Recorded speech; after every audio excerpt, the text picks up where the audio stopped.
Did you know that when you mix diet soda and Mentos, you get a homemade fountain that rivals any city's centerpiece? Welcome to the world of science experiments where the unexpected becomes the norm.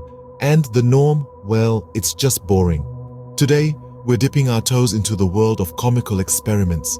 Not the ones that'll win you a Nobel Prize, but those that'll make you chuckle, roll your eyes, and maybe even belly laugh. First up, we have the classic elephant's toothpaste experiment. And no, it doesn't involve an actual elephant or its toothpaste. We take a bottle, add some hydrogen peroxide, a splash of dish soap, and a sprinkle of yeast. The result? A massive foam eruption that would make any elephant proud.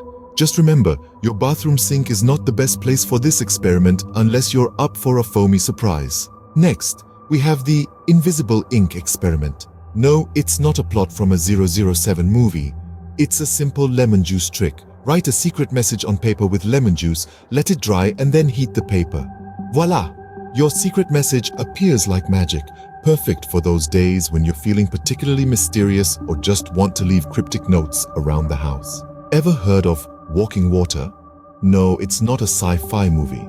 It's an experiment where we fill 2 glasses with colored water and place an empty glass between them. Then, we connect the glasses with paper towels. Over time, the water walks along the paper towels and mixes in the middle glass, creating a new color. Just don't drink the water. It might give you a rainbow burp. Now, a quick recap. We've seen elephant-sized toothpaste, decoded secret messages, and watched water take a stroll. And remember, these experiments are more about the laughs than the lab coats. So don't be surprised if your kitchen turns into a comedy club with all the giggles and guffaws. In the world of science, it's not always about serious equations and complex theories.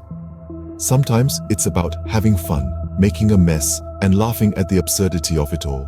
Because after all, who said science can't be funny? And remember, if at first you don't succeed, try again. Or in our case, fail, laugh, and then fail again. Because in the grand scheme of things, isn't that what makes science experiments so much fun? You never know what you're going to get, just like a box of chocolates, or in our case, a bottle of elephant's toothpaste. So, until next time, keep experimenting, keep laughing, and most importantly, keep being curious. Because as we've seen today, curiosity didn't just kill the cat, it made the cat laugh its whiskers off.